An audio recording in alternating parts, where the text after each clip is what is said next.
வார்த்தையின் வல்லமை. நம்மளோட ஆண்டவர் நேர்த்தியும் அழகுமாய் நம்மளுக்கு எழுதி கொடுத்துட்டார். அவருடைய வார்த்தையை நம்மளுக்கு எழுதி கொடுத்திருக்கிறார். அந்த வார்த்தை எத்தனை வல்லமையானது, அந்த வார்த்தையின் வல்லமையை ஏன் வாழ்க்கையில எப்படி நான் அனுபவிக்கிறது, அபியாசப்படுத்துகிறது, நான் ருசித்து பார்ப்பது அப்படிங்கிறது தான் இன்றைக்கு பார்க்க போறோம். இது எப்படின்னா, நம்ம சின்ன வயசுல இருந்து இந்த சண்டே ஸ்கூல்ல அல்லது மற்றபடி எப்பப்பாரு பைபிள் படிக்கணும், பைபிள் வாசிக்கணும் அப்படின்னே சொல்லி சொல்லி வளர்ந்தனால சரி வாசிக்கணும் போல, சரி செய்யணும் போல இப்படின்னு ஒரு கடமையாவே எடுத்துட்டோம். அதை கடமையாவே செய்யறோம். ஆனா நிறைய நேரம் விரக்தி ஆகும். இதுதான் லைஃப்ல கடைசியா ஒரு இடம் எங்க வருதுன்னா, நான் பைபிள் வாசிக்கிறேன், பைபிளை படிக்கிறேன், இது பண்றேன், ஆனா ஏன் கர்த்தருடைய வார்த்தையின் படியும் என் வாழ்க்கையிலும் அது நடக்கல அப்படிங்கிற ஒரு இடத்துல வரும்போது நம்ம என்ன அணிகிறோம், அதை ஸ்டாப் பண்ண ஆரம்பிக்கிறோம். வாசிக்கிறதுனால என்ன பிரயோஜனம், நிறுத்து எல்லாத்தையும் அப்படின்னு சொல்லிட்டு நம்ம அந்த சத்தங்களுக்கு செவி கொடுத்து நம்ம லைஃபை அதோடைய நன்மையை காண விடாதபடிக்கு பிசாசானவன் ஒரு இடத்துல கொண்டு போய் வச்சிடும். இன்னைக்கு மெயினா கர்த்தர்களுக்கு உங்க எல்லா கட்டுகளை உடைக்க போகிறார். இந்த வேதத்தின் நன்மையினால நீங்க திருப்தி ஆகாதபடிக்கு, வசனத்துல இருக்கிற வாக்கு தத்தங்கள் நம்ம வாழ்க்கையில நடக்க முடியாதபடிக்கு எது தடை, இன்னைக்கு அதை தான் பார்க்க போறோம். இன்னைக்கு தடை ஆட்ட உடைக்க போகிறார். உங்க வாழ்க்கை இது மாதிரி இனிமேல் இருக்க போகிறது கிடையாது. நான் சொல்லல, கர்த்தர் சொல்லுகிறார். இது மாதிரி உங்க வாழ்க்கை இனி இப்படி இருக்க போவதே கிடையாது. உங்க வாழ்க்கை இப்பொழுது இருக்கிற பார்க்கிறோம் நீங்கள் 1000 மடங்கு ஆசீர்வதிக்கப்பட்டவர்களாக இருப்பீர்கள். ஹல்லேலூயா. உங்க வாழ்க்கை நிச்சயம் மறுரூபமாகும். இந்த வார்த்தைக்கு மேல நீங்க கட்டப்படும் போது, இந்த வார்த்தையை எடுத்து உங்க வாழ்க்கையில எழும்பும் போது, உங்க வாழ்க்கை கம்ப்ளீட்டா இது மாதிரி இருக்க போறதே கிடையாது. இன்னைக்கு டேட்டை குறிச்சு வச்சுக்கோங்க. இனிமேல் உங்க வாழ்க்கையில ஒவ்வொரு நாள் உண்டாக போகிற மாற்றத்தை, மறுரூபத்தை நீங்க அனுபவிக்க போறீங்க. ஹல்லேலூயா. நாளை கர்த்தருடைய வார்த்தை வல்லமையானது. முதல்ல அதை நம்ம படிக்கலாம். எபேசியர், நம்மளுக்கு எல்லாம் தெரிஞ்ச வசனம். எபேசியர் 4வது அதிகாரம் 12வது வசனம். எல்லாரும் எடுத்து வச்சுக்கலாம். சிஸ்டர் வாசிப்பாங்க. பரிசுத்தவான்கள், எபிரேயர் 4:12.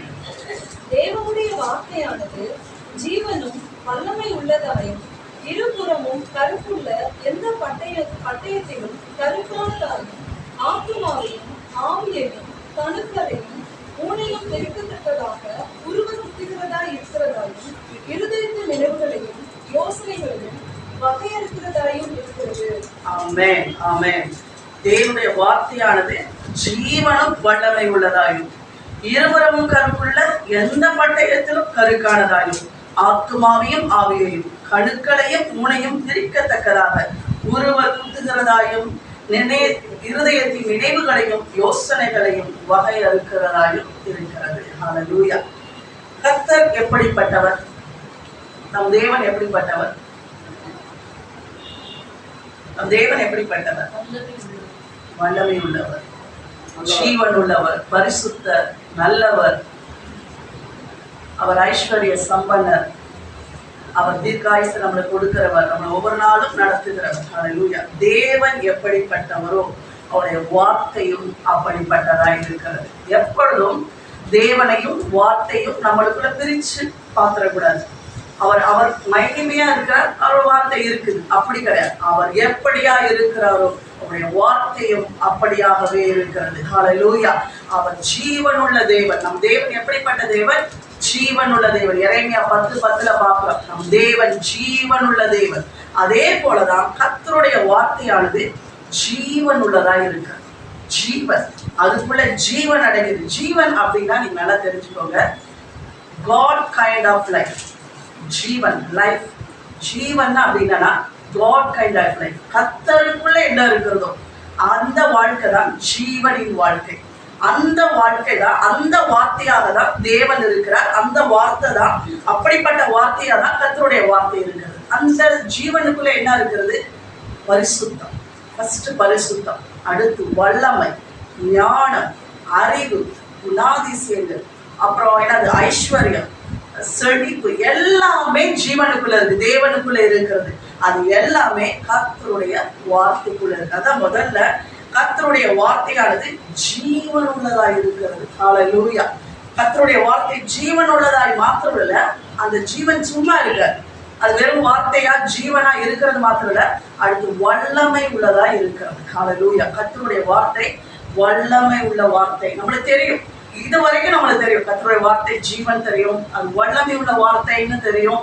இதெல்லாம் நம்மளுக்கு டவுட்டே இருக்காது. ஆனா அந்த வார்த்தை எப்படி தெரிய செய்கிறதுனா தான் இன்னைக்கு அதுதான் சீக்கிரம். இன்னைக்கு அதுதான் கர்த்தர் உங்களோட பேச விரும்புகிற காரியம். இருபுறமும் எல்லாம் சேர்ந்து படிங்க.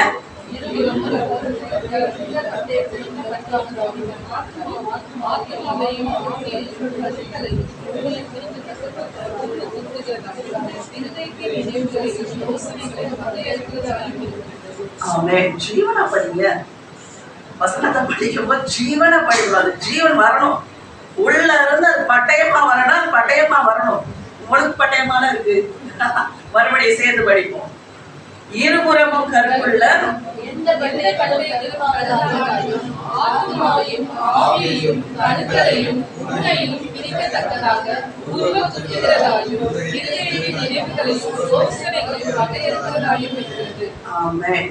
கர்த்தருடைய வசனம் எப்படி இருக்கிறதுனா இருபுறமும் கருக்குள்ள பட்டயமா இருக்கிறது. ஹல்லேலூயா.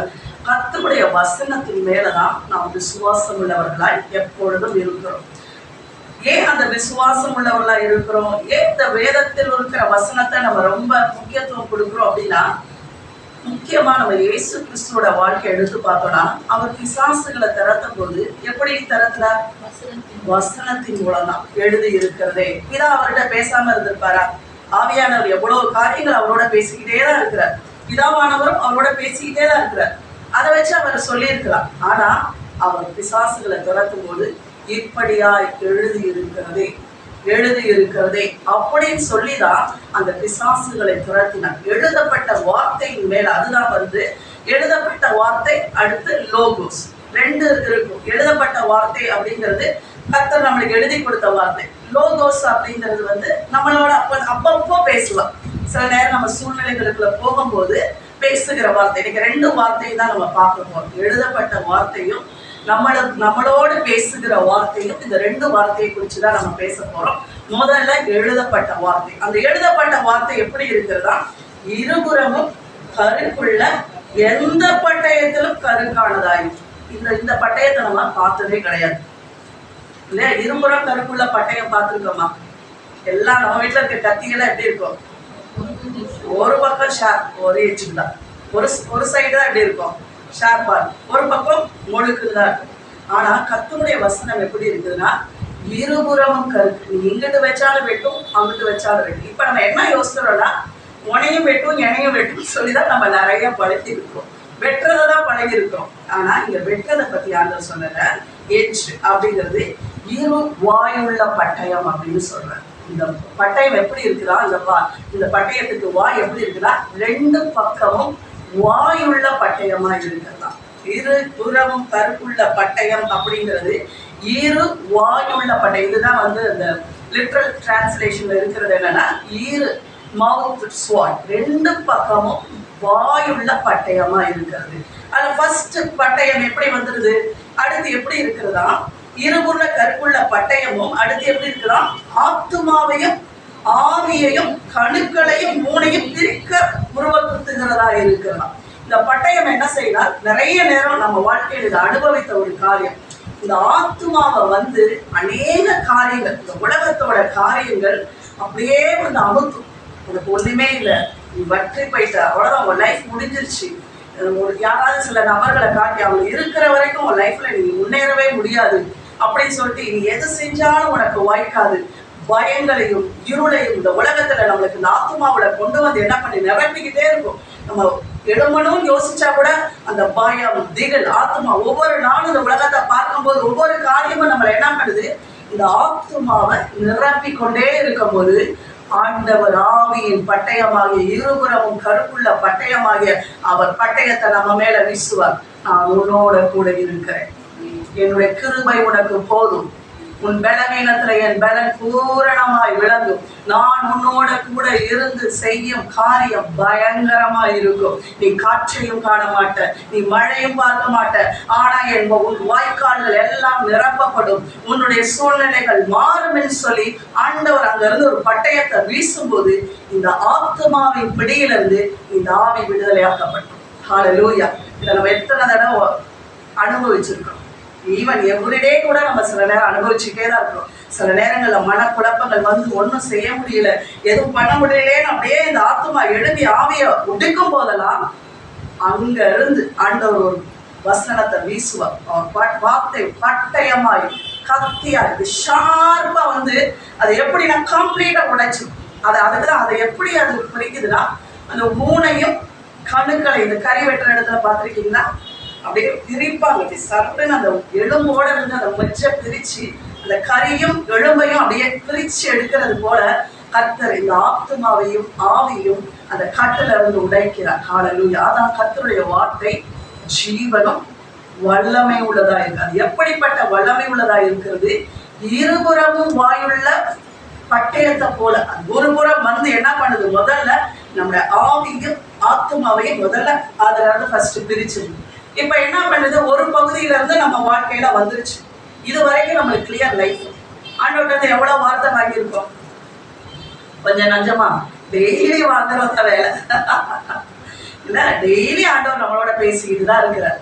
இப்ப என்ன இருக்குது? இங்க சொல்லப்பட்ட வார்த்தை இருபுறமும் வாயுள்ள பட்டயமா இருக்கிறது. இப்போ ஒரு பக்கம் வாயில இருந்து வந்துருச்சு. ஆண்டவர் சொல்லிட்டு நம்ம ஒரு சூழ்நிலைக்காக ஜெபிக்கிறோம், ஒரு சூழ்நிலை கடந்து போகும்போது கர்த்தருடைய சமூகத்துல வார்த்தையை கேட்கிறோம். அப்ப அங்க இருந்து என்ன பண்ணிடுறாரு? நீதிமானுக்கு ஒரு கேடும் வராது அப்படின்னு சொல்லி என்ன பண்ணிடுறாரு? ஒரு கேடுள்ள காரியங்கள் நிறைய பேர் சூழ்ச்சி பண்றாங்க, தந்திரம் பண்றாங்க, நம்ம வாழ்க்கையை அழிக்கணும் யோசிக்கும் போது கர்த்தர் அங்க இருந்து என்ன அனுப்பிச்சிடுறாரு? நீதிமானுக்கு ஒரு கேடும் வராதுன்னு சொன்னானே கடகடன்னு எழுதி நோட்ல பத்திரமா வச்சு டெய்லி அதுக்கு முட்டா கொடுத்து வச்சிடறோம். ஒரு ஏஜ் வந்துருச்சு, ஒரு வாயில இருந்து வந்துருச்சு. ஆனா அடுத்த பக்கத்தை தான் இப்ப என்ன பண்ணும்? ஒரு பக்கம் கத்தி வந்ததுக்கு அப்புறம் இது இருபுறமும் கருப்புள்ள பட்டயம். நீங்க என்ன பண்ணும்? அடுத்த சைடை பிடிக்கணும். நீதிமானாகிய எனக்கு ஒரு கேடும் வராது, நீதிமானாகிய எனக்கு ஒரு கேடும் வராதுன்னு சொல்லி நீங்க அடுத்த சைடுல இருந்து அந்த பட்டயத்தை எடுத்து பிடிச்சீங்கன்னா தான் அதனுடைய சகல நன்மைகளையும் நீங்கள் ஆசீர்வதிக்கப்பட முடியும். ஹல்லேலூயா. இந்த இடத்துல தான் சத்ரு நம்மளை ஏமாற்றி போடுகிறார். ஆண்டவர் சொல்லிட்டாங்க, நடக்குமா நடக்காத? ஆண்டவர் வாயில இருந்தானே வந்துச்சு. நடக்குமா நடக்காதா? கம்ப்ளீட்டா நடக்கும், நிச்சயம் 100% நடக்கும். ஆனா என் வாழ்க்கைக்குள்ள அது எப்படி நான் கொண்டு வந்து அதை நிலை நிறுத்துகிறது? ஹல்லேலூயா. அதற்கு நான் திருடி பிடிக்கும். ஒரு சைடு வந்தா மட்டும் போதாது. கர்த்தருடைய வசனம் இருபுறமும் கருப்புள்ள பட்டயமா இருக்கிறது. என் வாழ்க்கைக்கு கொடுத்த வார்த்தையை நான் திருப்பி அந்த வார்த்தையை சொல்லி சொல்லி சொல்லி சொல்லி மறுபடியும் சொல்லி சொல்லி சொல்லி என் சூழ்நிலைகளுக்குள்ள அதை கொண்டு வந்து நான் பார்க்கணும், தற்சுரூபமா பார்க்கணும். எனது என் கண்களால என் சரீரத்துல அந்த நன்மைகளை நான் அனுபவிக்கும் வரைக்கும் அதை நான் விடவே கூடாது. என்ன பண்ணிடும்? இந்த இடத்துலதான் சத்ரு நம்மளையும் வசனத்தையும் தூரமாக்கி காட்டிடான். வந்தோடனே இதெல்லாம் எப்படி முடியும்? ஆண்டவர் நம்மளை பார்த்து சொல்றாரு. இப்ப இன்னைக்கு நான் சொன்னேன், நீங்க நீர்ப்பாய்ச்சலான தோட்டத்தை போலவும் வற்றாத நீரூற்றை போலவும் இருப்பீர்கள். கர்த்தர் சொன்னது எத்தனை பேர் ஆமைன்னு சொல்லி அதை எடுத்துட்டீங்க? அதை ரிசீவ் பண்ணணும். ஏன்னா அது எனக்கு வந்துருச்சு அப்படின்னோட என்ன பண்ணிடணும்? அதை ஒவ்வொரு நாளும் சொல்ல. ஆனா இதுல ஒரு பெரிய ஒரு காரியம் எப்படி இருக்குன்னா, நம்ம சூழ்நிலைகளுக்கு ஏற்ற வார்த்தையாவே அந்த டைம்ல இருக்காது. சூழ்நிலைகள் பார்த்தா ஆண்டவர் சொல்லிடுவார், நான் உன்னை இப்பொழுது இருக்கிற பார்க்கணும் 1000 மடங்கு ஆசீர்வதிப்பேன்னு அங்க இருந்து வசனம் வந்துடும். ஆனா 1000 மடங்கு இங்க கீழே இறங்கிட்டு இருக்க மாதிரி இருக்கும். முதல்ல இருந்ததே பெட்டரா இருக்கிற மாதிரி இருக்கும். வசனம் வந்ததுக்கு அப்புறம் பார்த்தா கீழே இறங்கி வடக்கு தெற்கெல்லாம் செதற மாதிரி இருக்கும். கிடையாது. கர்த்தருடைய வசனம் சொன்னா சொன்னதுதான். ஹல்லேலூயா. அதை நம்ம வாசிக்கலாம். ஏசாயா 56வது அதிகாரத்துல வாசிக்கலாம். 10வது வசனம்.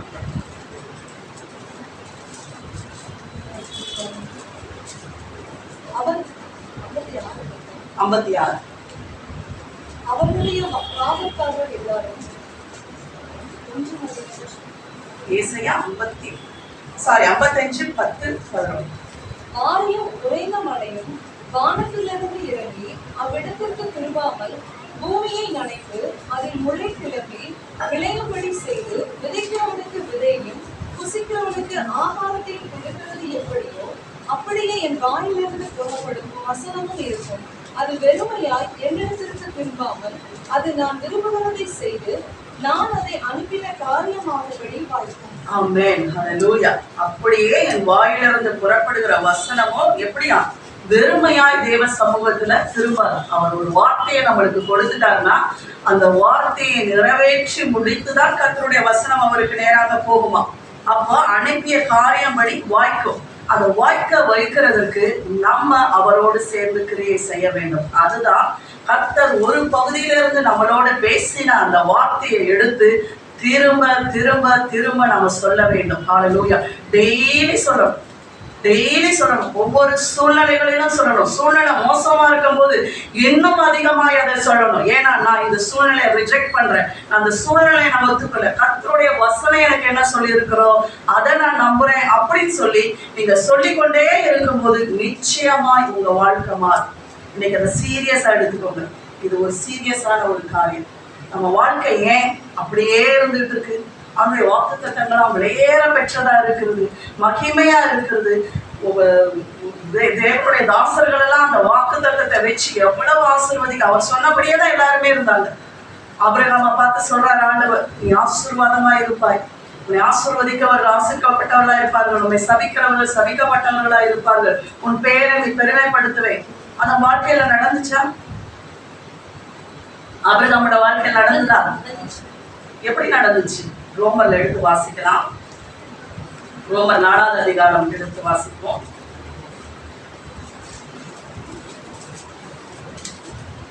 18வது வசனம், 17ல இருந்து கூட வாசிப்போம். அநேக ஜாதிகளுக்கு உன்னை தகப்பனாக ஏற்படுத்தினேன் என்று எழுதியிருக்கிறபடி அவன் தான் விசுவாசித்தவருமாய் மரித்தோரை உயிர்ப்பித்து இல்லாதவர்களை இருக்கிறவைகள் போல் அழைக்கிறவருமாய் இருக்கிற தேவனுக்கு முன்பாக நம் எல்லாருக்கும் தகப்பனானாம்.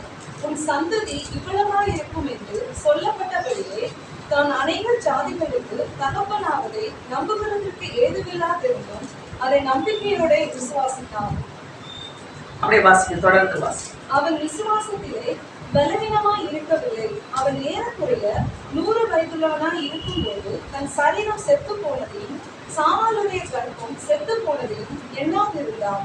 தேவனுடைய வாக்குத்தத்தத்தை குறித்து அவன் அவிசுவாசமாய் சந்தேகப்படாமல் தேவன் வாக்குத்தத்தம் பண்ணினதை நிறைவேற்ற வல்லவராய் இருக்கிறார் என்று முழு நிச்சயமாய் நம்பி தேவனை மகிமைப்படுத்தி விசுவாசத்தில் வல்லவனானான்.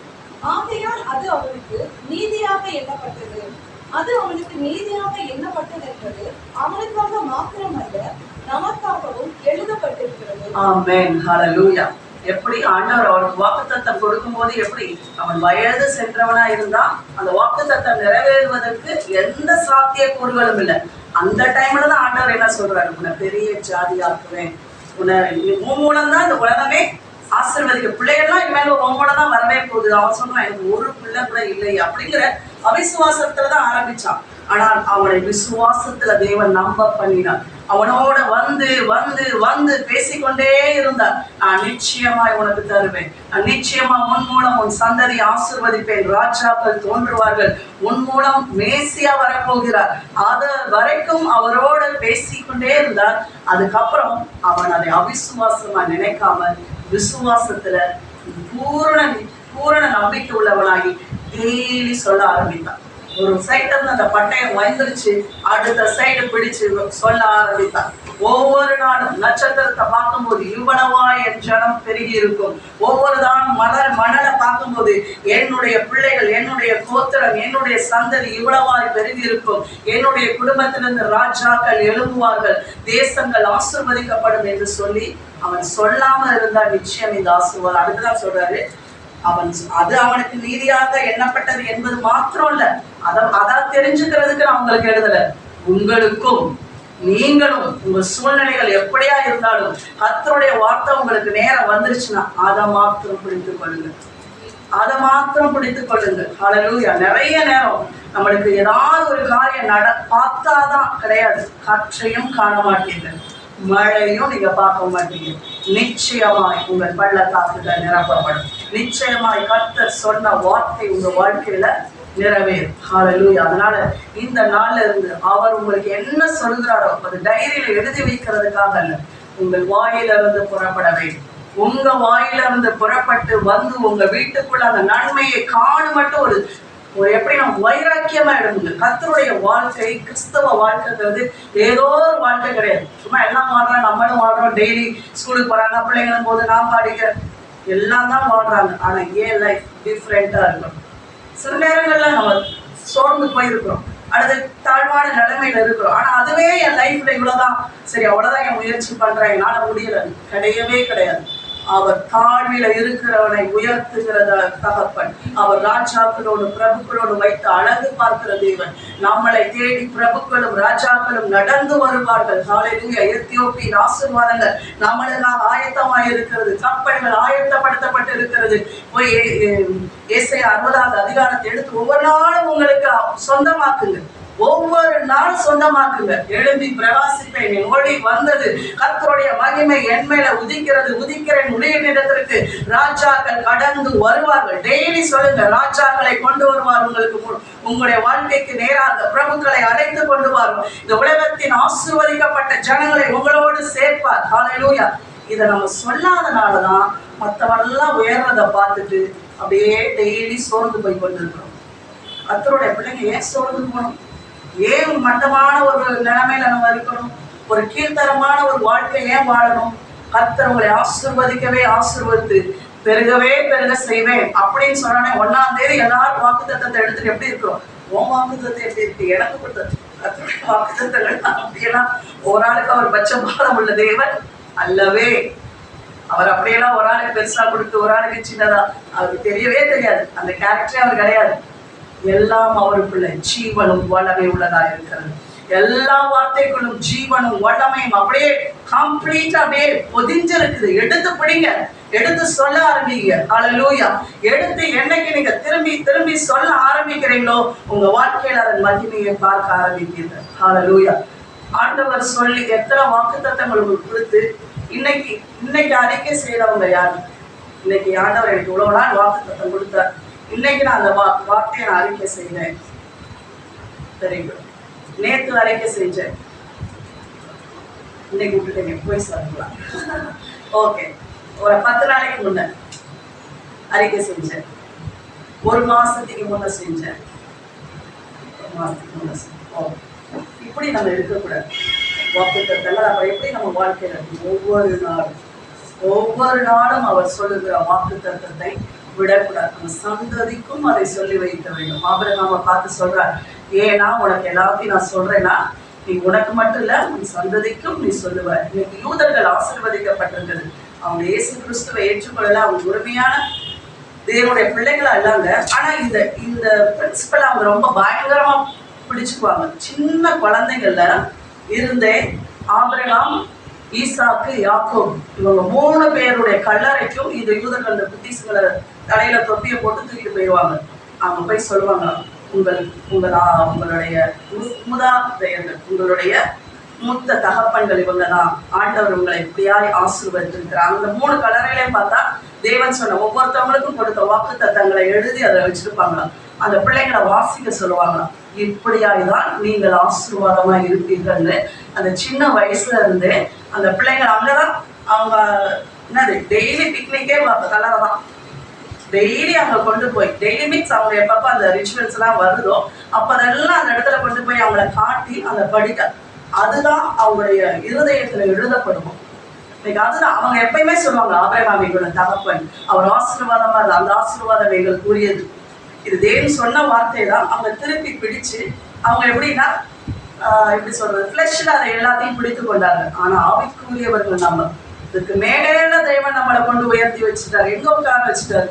அவரோட கூட உன்னதங்களிலே அவரோட கூட நம்மளை உட்காரமும் வைத்து ஆளுகையும் செய்ய வச்சு, ஆளுகைக்குரிய அதிகாரத்தை கொடுத்து, வார்த்தையை கொடுத்து, வல்லமையை கொடுத்து, இதை எல்லாவற்றையும் அனுபவிக்கிறதுக்கு உனக்கு எல்லாத்தையும் கொடுத்துட்டேன்னு சொன்னதுக்கு அப்புறம் நம்ம வாழ்க்கை இப்படியா இருக்கக்கூடாது. ஏன்னா நம்மளையும் வார்த்தையும் பிசாசானவன் ஒரு தூரமாய் வைத்து விடுகிறார். விசுவாசத்தினாலே நாம எல்லாவற்றுக்கும் சுதந்திரவாளிகளாய் இருக்கிறோம். நம்மளும் வார்த்தையும் பிரிக்க முடியாத இடத்துல ஆண்டவர் கொண்டு வந்து வைத்திருக்கிறார். ஏன்னா அந்த உலகம் முழுவதும் படைக்கப்பட்டது கர்த்தருடைய வார்த்தையினாலே. அவர் சொல்லாகும், அவர் கட்டளையில நிற்கும். ஹல்லேலூயா. ஏன்னா அவர் வார்த்தையினால்தான் இந்த சர்வலோகத்தையும் படைத்தார். நம்ம காண்றது காணப்படாதது எல்லாவற்றையும் படைத்தது அவருடைய வார்த்தையினாலே. அந்த வார்த்தைக்கு எல்லாம் கட்டுப்பட்டு இருக்கிறது. அப்ப நம்ம அந்த தேவனுடைய வார்த்தையை நம்ம எடுத்து சொல்லணும். அதனாலதான் ஜாஷுவா சொல்றான், சூரியனை நில்லு, சந்திரனை ஆயிரம் மேல நில்லு அப்படின்னு சொன்னானே. ஏன்? அந்த வார்த்தைக்கு கட்டுப்பட்டது. அது தேவனுடைய வார்த்தைக்கு நேராக ஓடுகிறது.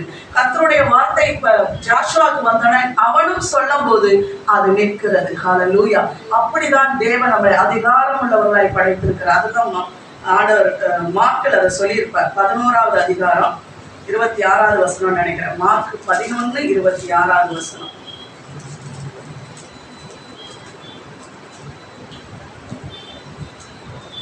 நீங்கள்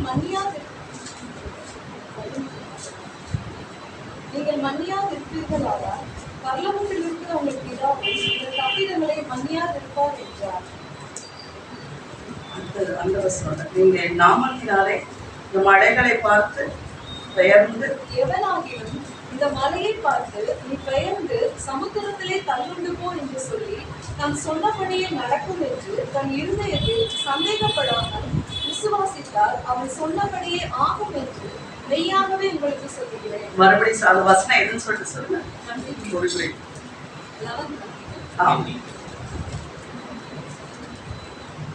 மறுபடியும் வாசிங்க. எவனாகிலும் இந்த மலையை பார்த்து நீ பெயர்ந்து சமுத்திரத்திலே தள்ளிட்டு போ என்று சொல்லி நான் சொன்னபடியே நடக்கும் என்று தன் இருதயத்தில் சந்தேகப்படாமல் விசுவாசித்தால் அவன் சொன்னபடியே ஆகும் என்று மெய்யாகவே உங்களுக்கு சொல்லுகிறேன். ஆமென். ஆண்டவர் என்ன சொல்றாரு? அவன் சொன்னபடியே ஆகும். நீங்க மழையை பார்த்து பெயர்ந்து போ அப்படின்னு சொல்லி என் மேலதான் விசுவாசம் வைக்கிறீங்க, ஆனா நீங்க சொன்னபடியும் ஆகும் அப்படின்னு தான் ஆண்டவர் சொல்றார். தேவன் நம்மளுக்கு அப்படி ஒரு மகிமையை நம்மளுக்கு கொடுத்திருக்கிறார். ஹல்லேலூயா. எசேக்கியேல நம்ம எடுத்துக்கலாம். இன்னைக்கு ஆண்டவர் உங்களுக்கு அந்த அதுல ஒரு நல்ல தெளிவை கொடுக்கட்டும். ஏன் கர்த்தருடைய வார்த்தையை நம்ம பேசணும் அப்படின்னு சொல்லிட்டு எசேக்கியேல் 37வது அதிகாரம் நம்ம எல்லாருக்கும் தெரிஞ்சது. அது தொடர்ந்து நம்ம படிக்கலாம். எசேக்கியேல் 37வது அதிகாரம் 1வது வசனம். கர்த்தருடைய கை என் மேல் அமர்ந்து கர்த்தர் என்னை ஆவிக்குள்ளாக்கி வெளியே கொண்டு போய் எலும்புகள் நிறைந்த ஒரு பள்ளத்தாக்கின் நடுவில் நிறுத்தி என்னை அவைகளின் அருகே சுற்றி நடக்க பண்ணினார். இதோ பள்ளத்தாக்கின் வெட்ட வெளியிலே அந்த எலும்புகள் மகா திரளாய் கிடந்தது. அவைகள் மிகவும் உலர்ந்ததுமாய் இருந்தது. அவர் என்னை நோக்கி, மனுபுத்திரனே, இந்த எலும்புகள் உயிரடையுமா என்று கேட்டார். அதற்கு நான், கர்த்தருடைய ஆண்டவரே, தேவரீர் அதை அறிவீர் என்றேன். அப்பொழுது அவர், நீ இந்த எலும்புகளை குறித்து தீர்க்க தரிசனம் உரைத்து அவைகளை பார்த்து சொல்ல வேண்டியது என்னவென்றால், உலர்ந்த எலும்புகளே, கர்த்தருடைய வார்த்தையை கேளுங்கள். கர்த்தராகிய ஆண்டவர் இந்த எலும்புகளை நோக்கி, இதோ நான் உங்களுக்குள் ஆவியை பிரவேசிக்க பண்ணுவேன், அப்பொழுது உயிரடைவீர்கள். நான் உங்கள் மேல் நரம்புகளை சேர்த்து உங்கள் மேல் மாம்சத்தை உண்டாக்கி உங்களை தோளினால் மூடி உங்களின் ஆவியை கட்டளையிடுவேன். அப்பொழுது நீங்கள் உயிரடைந்து நான் கர்த்தர் என்று அறிந்து கொள்வீர்கள் என்று உரைக்கிறார் என்று சொல் என்றார். ஆமென். இப்ப ஆண்டவர் என்ன பண்றாரு? எசேக்கியாவை கூப்பிட்டு சொல்றாரு, நான் சொல்ற இந்த வார்த்தைய நீ போய் இந்த எலும்புகளை பார்த்து சொல்லுன்னு அவர் தான் சொல்றாரு. அவர்கிட்ட இருந்து வந்துருச்சுல. அப்ப அந்த எலும்புகள்லாம் தானே உயிர் அடையணும் தானே. அவர்கிட்ட இருந்தே புறப்பட்டுருச்சு. அப்ப வந்து அது எலும்புகள் உயிர் அடைஞ்சுதானே ஆகும். ஆண்டவருக்கு வல்லமை இல்லை அப்படின்னு கிடையாது. ஆனா அந்த இடத்துல ஒரு காரியத்தை நம்மளுக்கு சொல்லி கொடுக்குறார். நீ போய் சொல்லு, நான் எப்படி ஜீவனும் வல்லமையுமா இருக்கிறேனோ உன்னையும் அதே போல அதிகாரத்தில் உள்ளவனாய், இந்த உலகத்துல ராஜாவாய் ஆசாரியனாய், என்னுடைய ஸ்தானத்துல உன்னையும் நான் வைத்திருக்கிறேன். ஹல்லேலூயா. அததான் அவனுக்கு சொல்லி கொடுக்குறார். நான் என் வாயிலிருந்து சொன்ன வார்த்தைய நீ அப்படியே போய் சொல்லு. அப்ப என்ன பண்றாரு? அவர் போய் சொல்றார், தீர்க்க தரிசனம் உரைக்கிறார். எனக்கு கற்பித்தபடியே நான் தீர்க்க தரிசனம் உரைத்தேன். நான் தீர்க்க தரிசனம் உரைக்கையில் ஒரு விளைச்சல் உண்டாயிற்று. இதோ அசைவுண்டாகி ஒவ்வொரு எலும்பும் தன் எலும்போடு சேர்ந்து கொண்டது. நான் பார்த்துக் கொண்டிருக்கிறேன். நான் பார்த்துக் கொண்டிருக்கையில் இதோ அவைகளின் மேல் நரம்புகளும் மாம்சமும் உண்டாயிற்று. மேற்புறமும் பொருளினால் மூடப்பட்டது. ஆனாலும் அவைகள் ஆவி இல்லாதிருந்தது. அவர் சொன்னபடியே நான் தீர்க்க தரிசனம் உரைத்தேன்.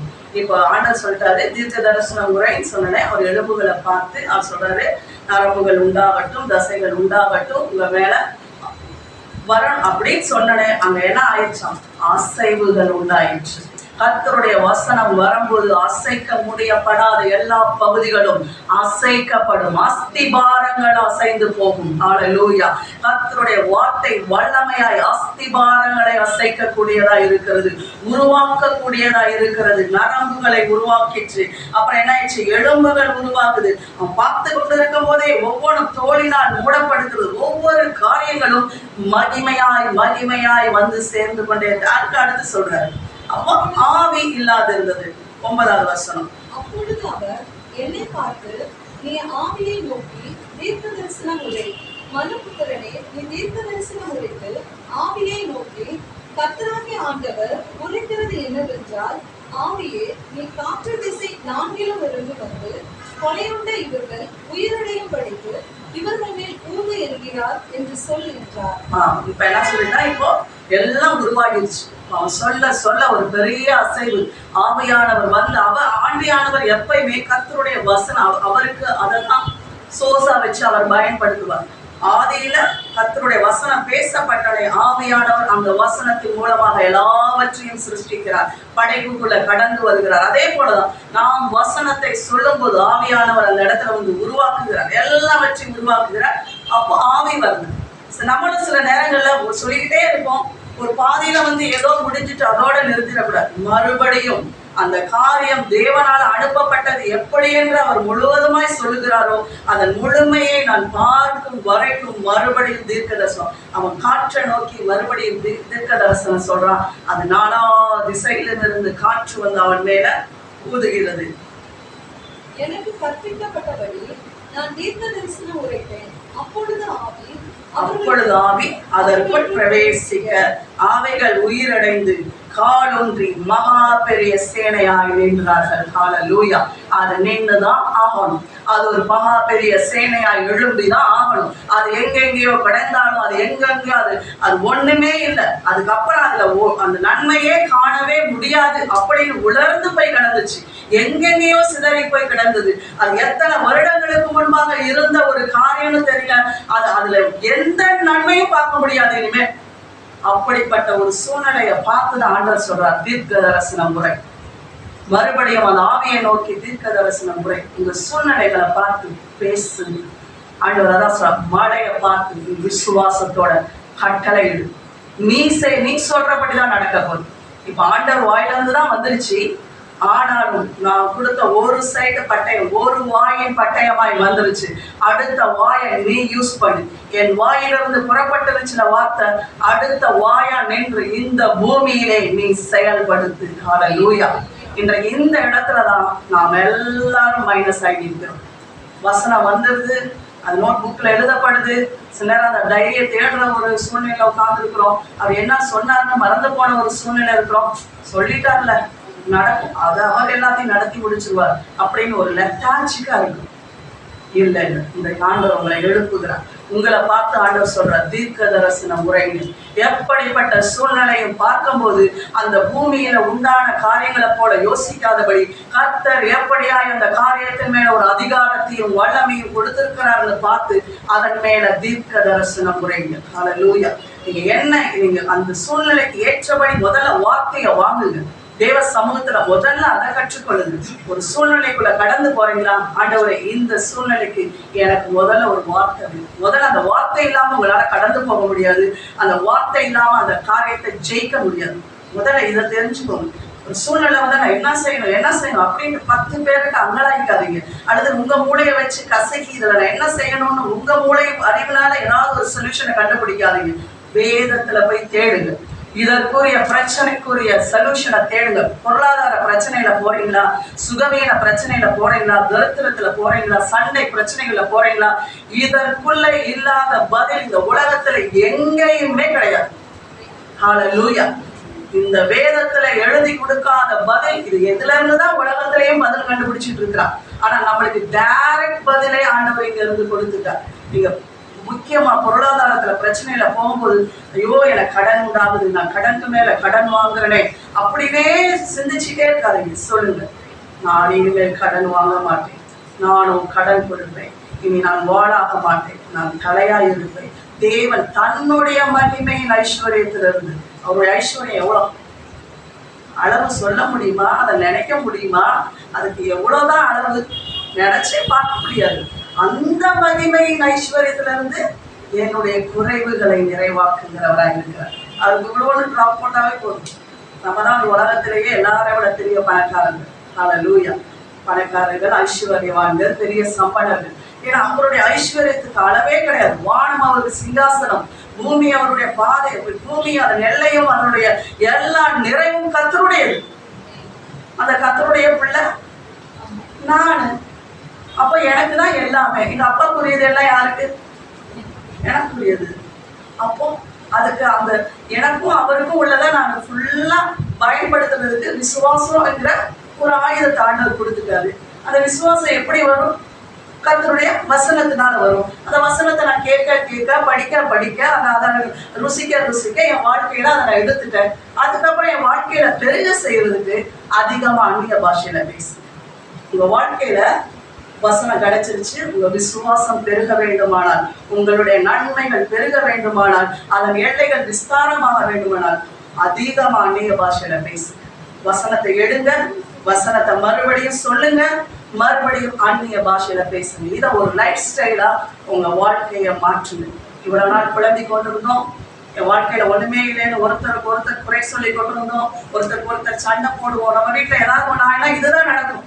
உன்னாலதான் ஆச்சு, நீ கரெக்டா இருந்தா இது சரியா இருக்கும், நீ பொறுப்புல இருந்தானா இது நடந்திருக்கும். உடனே அவங்க சொல்லுவாங்க, நீ என்ன பண்ண, உன்னால இந்த கான்வர்சேஷனுக்கே விடாதீங்க. இந்த எல்லைகளுக்குள்ளே போகவே போகாதீங்க. முதலையே சண்டை வர முன்னே நீங்க வாயை மூடிடும். ஏன்னா சத்துரு இதை வச்சுட்டுதான் உங்க நன்மைகளை காணப்படாதபடிக்கு நீங்க எப்பொழுதும் தரித்திரத்துல இருக்கவோ, உங்க வீட்டுல பிரச்சனைகளோட இருக்கிறவோ, அவன் ஒரு நல்ல தந்திரத்தை வச்சான். சண்டையை மூட்டி விட்டுப்போம், நல்லா கொளுத்தி விடுங்க, அது வாட்டுக்கு அந்த வீடு எரிஞ்சிட்டு இருக்கட்டும்.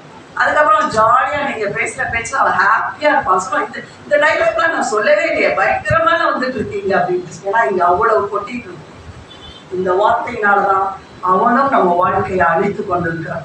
ஆண்டவர் தன்னுடைய வார்த்தையினாலே உருவாக்கும்படியாக, தன்னுடைய வார்த்தையினாலே நீங்க எல்லாம் பிழை கூட்டும்படியாக தேவன் ஆசைப்படுகிறார். அதான் சொல்ற, நீதிமான் விசுவாசத்தினாலே பிழைப்பார். ஹல்லேலூயா. நம்ம பிழைக்கிறதுக்கு ஆண்டவர் எதையும் கொடுக்கிறார், விசுவாசத்தை கொடுத்திருக்கிறார். அந்த விசுவாசம் எதன் மேல இருக்கணும்? எழுதப்பட்ட கர்த்தருடைய வார்த்தை மேல அசைவில்லாமல் இருக்கணும். அதனால மத்தேயு 6வது அதிகாரத்தை படிக்கலாம்.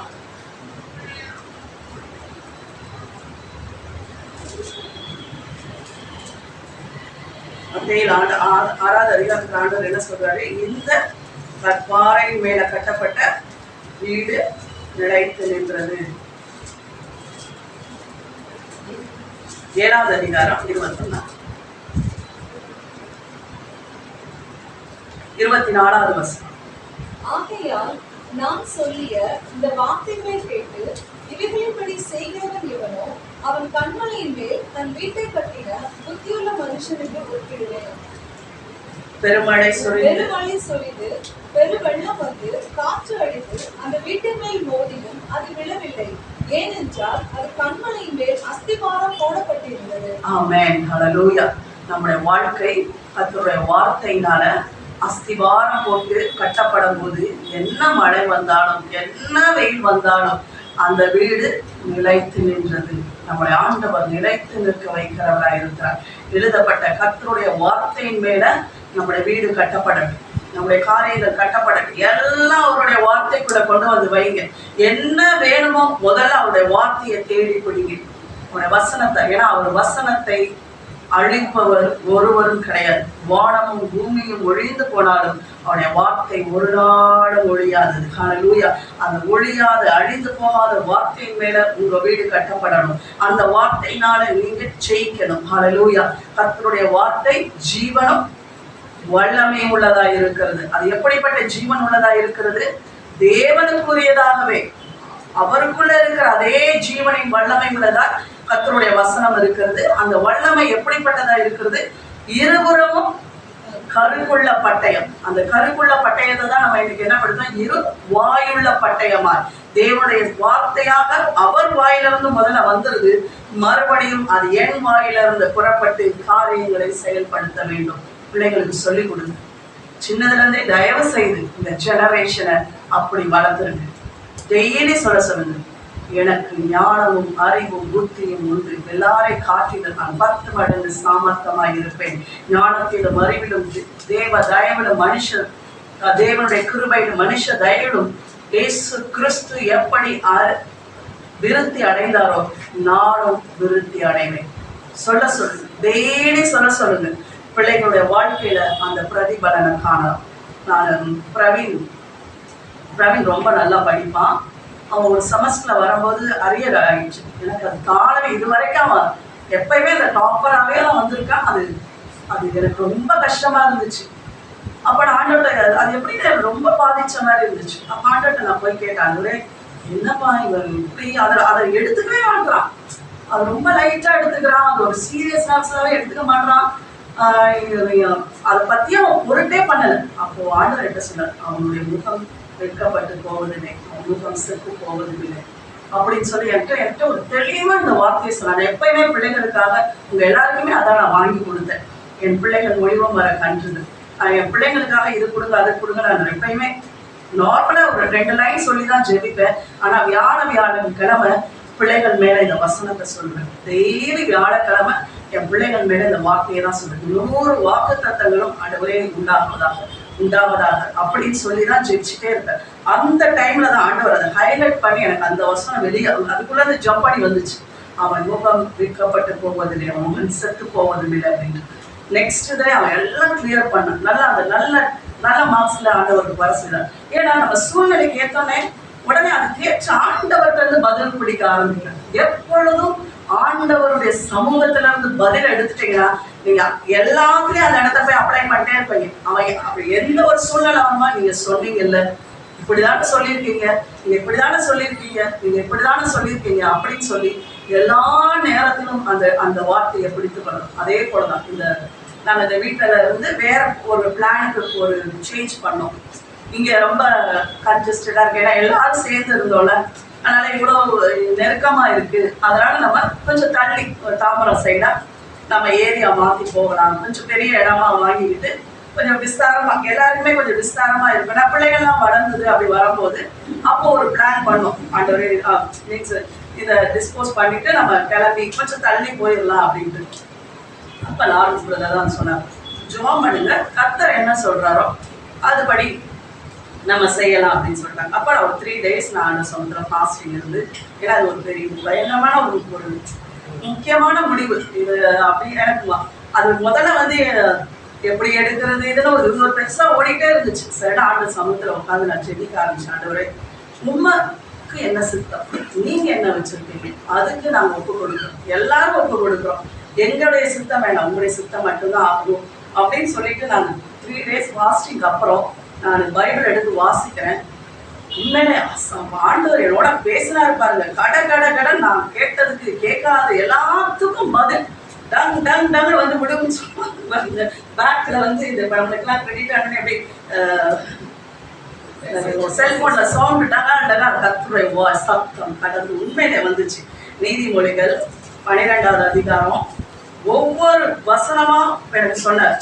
நீதிமானுடைய வீடோ நிலைமை முதல்ல இதான் ஆண்டவர் என்னோட பேசல. ஃபர்ஸ்ட் எடுத்துனே சொல்றாரு, நீதிமானுடைய வீடு நிலை நிற்கும், நீதிமான் மிருக ஜீவன்களை காப்பாற்றுவான். ஏன்னா எனக்கு அப்ப நான் எங்க வீட்டுல இருக்கிறது எனக்கு பிடிக்கவே பிடிக்காது, ரொம்ப எனக்கு கஷ்டமா இருக்கும். ஆனா வேற வழி கிடையாது, இருக்கணும்னு சொல்றதுனால வச்சிருந்தேன். ஆனா அன்னையில உண்மையிலே ஆண்டவர் சொன்னதுக்கு அப்புறம் உண்மையில அந்த நாயை நான் ரொம்ப நேசிச்சு வளர்க்க ஆரம்பிச்சேன். அதுக்கு நல்ல சந்தோஷமா சாப்பாடு கடமையா போடுவேன். வேற வழி கிடையாது, கடமையா செய்வேன். ஆனா ஆண்டவர் வசனத்தை கொடுத்ததுக்கு அப்புறம் நீதிமான் மிருக ஜீவன்களையும் காப்பாற்றுவான். தொடர்ந்து என்னோட அப்படியே பேசினார். நீதிமானோ நெருக்கத்திலிருந்து நீங்குவான். ஒவ்வொன்னா சொல்றார். கேட்டது ஒரு கேள்விக்கு தான் நான் பதில் கேட்டேன். ஆனா வச்சுக்கோ, லைஃப் டைம் உனக்கு செட்டில்மெண்ட் அப்படின்னு சொல்லிட்டு ஆண்டவர் அப்படியே ஒரு செட்டில்மெண்ட் மாதிரி. நீதிமானம் நெருக்கத்திலிருந்து நீங்குவான். நீதிமானுக்கு ஒரு கேடும் வராது. நீதிமானுடைய வேர் கனி கொடுக்கும். ஹல்லேலூயா. இதெல்லாம் நினைச்சு பார்க்க முடியாத ஆசீர்வாதம், நினைச்சே பார்க்க முடியாத மகிமையான காரியங்கள். தேவ சமூகத்துல நீங்க ஒரு காரியத்தை பிடிச்சிட்டீங்கன்னா அதுக்கப்புறம் எங்க வீட்டுல மறுபடியும் இந்த டாபிக் எழுதி கொண்டேதான் இருந்துச்சு. ஆனா என்னைக்கு கர்த்தர் சொன்னாலோ அதுக்கப்புறம் பேசணும். ஆனா அதுக்கப்புறம் இந்த ஒரு முடிவுகளுக்கு ஆண்டவர்களை கொண்டே வரல.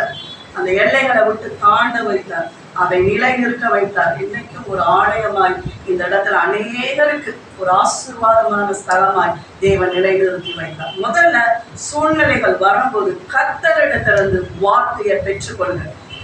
ஆனால் ஒரு இதையும் நான் சொல்ல வரேன். இன்னைக்கு இதையோட சேர்த்துதான் அதை முடிக்கணும்னு யோசிச்சிருக்கேன்.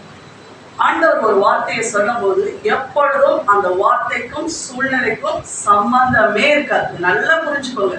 இந்த வார்த்தையை சொல்லும் போது எங்க வீட்டுல ஒரே தலைகீழா எல்லாமே பேச்சுதான். ஆனா சரி சொல்லிட்டாரு அப்படின்னு நான் நிற்கவே இல்லை. அந்த வார்த்தைக்கு கனம் கொடுத்தோம். அந்த வார்த்தையின்படி ஆக கடவுள்னு சொல்லி எல்லாரும் ஒத்துக்கொண்டோம். அதுக்கப்புறம் தேவ சமூகத்துல அந்த வார்த்தையை தூக்கி பிடித்தோம். அதுதான் நம்ம எல்லாரும் அதை எடுத்து வாசிக்கலாம். மத்தேயு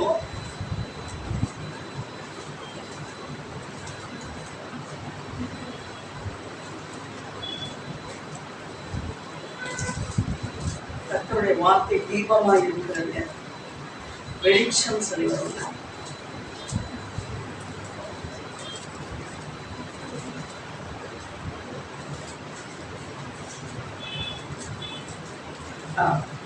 பதினாலாவது வசனம், 5வது அதிகாரம் 14வது வசனம். நீங்கள் உலகத்துக்கு வெளிச்சமாய் இருக்கிறீர்கள். மலையின் மேல் இருக்கிற பட்டணம் மறைந்திருக்க மாட்டாது. விளக்கை கொளுத்தி மரக்காலால் மூடி வைக்காமல் விளக்கு தாண்டின் மேல் வைப்பார்கள்.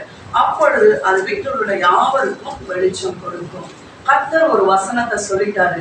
ஆண்டவர் நம்மளுக்கு ஒரு வெளிப்பாடு தராருன்னு வச்சுக்கோங்க. நம்ம சூழ்நிலைகளுக்குள்ள போகும்போது ஆண்டவர் நம்மளுக்கு ஒரு வெளிப்பாடு தராருன்னா அந்த சூழ்நிலைகள் வேற மாதிரி இருக்குது, அப்படியே நடந்துகிட்டே போயிட்டே இருக்குது. என்ன பண்றது, என்ன சொல்ல, அவர் என்னத்த சொல்ற அப்படின்னு வசனத்தை ஊதி அணைச்சிடக்கூடாது. ஜாக்கிரதை. இதைதான் நம்ம செஞ்சிடும். சூழ்நிலைகள் மாறி இதே வசனம் என்ன பண்ண வருது, போது முடிச்சு அப்படி பண்ணக்கூடாது. ஆண்டவர் என்ன சொல்றாரு, உனக்கு ஒரு வெளிச்சம் கிடைக்கும் போது, கர்த்தர் உனக்குள்ள ஒரு வெளிப்பாடு கொடுக்கும் போது, இதோ உன்னை புதிதும் கூர்மையும் உள்ள எந்திரமுள்ள பற்களாக்குவேன், மலைகளையும் நொறுக்கி குன்றுகளையும் பதறாக்குவாய்ன்னு அப்படி ஒரு வெளிச்சம் உன்னை இப்படிதான் நான் பயன்படுத்த போறேன், இப்படிதான் உன் வாழ்க்கையில ஒரு மகிமையான காரியத்தை செய்ய போறேன் அப்படின்னு சொன்னனே அந்த விளக்க பிடிச்சி மரக்காலுக்குள்ள வச்சு மூடி அணைச்சிடக்கூடாது. விளக்கு தண்டின் மேல, வீட்டுக்குள்ள போய் விளக்கு தண்டின் மேல வைக்கணும். அதை வைக்கும் போது நீங்க மட்டும் இல்ல, அந்த வார்த்தையின் வெளிச்சம் அந்த முழு குடும்பத்திற்கும் பிரகாசத்தை கொடுக்கும். உங்க மூலம் அந்த வீடே பிரகாசிக்கும். உங்களுக்கு கொடுக்கப்பட்ட வார்த்தையின் மூலம் அந்த ஏரியாவே பிரகாசிக்கும். உங்களுக்கு கொடுக்கப்பட்ட அந்த வார்த்தையின் மூலம் உலகமே ஆசீர்வதிக்கப்படும். அதுக்குதான் நீங்க உலகத்திற்கு வெளிச்சமா இருக்கிறீர்கள். ஹல்லேலூயா. நம்ம நிறைய நேரம் என்ன பண்றோம், வார்த்தை வந்தோடனே அப்படியே மரக்கால போட்டு பத்திரமா மூடி வச்சு ஊது, அவ்வளவுதான், அணைச்சு விட்டு இல்ல. நம்மளை குறித்து ஆண்டவர் எத்தனை தீர்மானங்கள் வைத்திருக்கிறார். சின்ன வயசுல இருந்தே நம்மளை பத்தி ஆண்டவர் பேசிக்கிட்டே தான் இருக்கிறார். நான் இப்படி நடத்துவேன், உன்னை இந்த மாதிரி நடத்துவேன், இந்த காரியம். ஆனா அதுக்கும் நம்மளுக்கும் சம்பந்தம் இல்லாத போது அதை குறிச்சு நம்ம யோசிக்கிறதே கிடையாது. இனி உங்களோட ஆண்டவர் பேசும்போது அதை மரக்காலுக்குள்ள மூடி வச்சிடாதீங்க. விளக்கு தண்டின் மேல உயர்த்தி வைங்க. கர்த்தர் உங்களை கொண்டு என்ன செய்ய போறாருன்னு சொல்றாரோ அதுதான் உங்க வாழ்க்கையில நடக்க போகிற நிஜமான காரியம். இந்த உலகமே அழிய போகுது, இந்த உலகத்துல எல்லாமே நின்று போயிடும். ஆனா உங்ககிட்ட ஒண்ணு சொன்னாரு பாருங்க, அதை நிறைவேற்றாம ஆண்டவர் விடவே மாட்டார். ஈவன் பூமியே ஒழிஞ்சு போனாலும் ஒரு புதிய பூமியை, ஒரு புதிய வானத்தை, ஒரு புதிய காரியத்தை உண்டாக்கி உங்களை கொண்டு போய் வச்சு அந்த காரியத்தை செயல்படுத்திட்டு தான் அவர் முடிப்பார். ஹல்லேலூயா. அப்படியாக நம்முடைய வெளிச்சம் பிரகாசிக்கணும். அந்த விளக்கு தண்டின் மேல வைங்க. உங்க பிள்ளைகளை குறிச்சு ஆண்டவர் ஒரு காரியம் சொல்றாரா, அதை எழுதி வச்சுக்கோங்க. அதை விளக்கு தாண்டி மேல அந்த பிள்ளையோட பேசும்போதெல்லாம் சொல்லுங்க, இல்லை ஆண்டவர் உன்னை குறிச்சு இப்படிதான் சொல்லியிருந்தார், நீ அநேகருக்கு ஆசீர்வாதம், நீ அநேகருக்கு வெளிச்சம், இந்த உலகத்துல உன்னை வச்சு ஒரு பெரிய காரியத்தை செய்ய போற, பிள்ளைங்களுக்கு அந்த வெளிச்சத்தை கொடுத்துக்கிட்டே இருங்க, அதை தூக்கி பிடிக்க சொல்லுங்க. ஏன்னா நிறைய நேரம் எப்படின்னா, இப்ப நம்மளுக்குள்ள பேசும்போது இது நம்மளுக்குள்ள எரிஞ்சிட்டே தான் இருக்கும். இப்ப நம்மளுக்குள்ள இதை பத்தி தான் பேசுவோம், கர்த்தர் எனக்கு என்ன செஞ்சாரு, உங்களுக்கு என்ன செஞ்சாரு, இந்த வெளிச்சம் எரிஞ்சிட்டே தான் இருக்கும். இதே நம்ம மற்றவங்களோட பேசும்போது என்ன ஆயிரும், என்ன இவங்க, அப்ப அவங்க செய்யறதுக்கு என்ன, ஆண்டவரே உங்களுக்கு எல்லாமே இப்படின்ட்டு நம்மளுடைய வெளிச்சத்தை அணைக்கும்படி லாஜிக்கு, ஞானம், அறிவு, சயின்ஸு, அது இது அப்படின்னு சொல்லிட்டு நூதன காரியங்களை சொல்லி நம்மளை அணைக்கிறதுக்கு அநேக காரியங்கள் வரும். எல்லாம் இப்ப பார்த்தா சயின்ஸ் ப்ரூவ் பண்ணணும், லாஜிக்கா இருக்கா அப்பதான் நம்புவேன். இந்த லாஜிக்கு சயின்ஸ் இதெல்லாம் இதுக்கு முன்ன ஒண்ணும் கிடையாது. ஆண்டவர் அதை தான் சொல்றாங்க. வசனத்தை நம்ம வாசிப்போம்.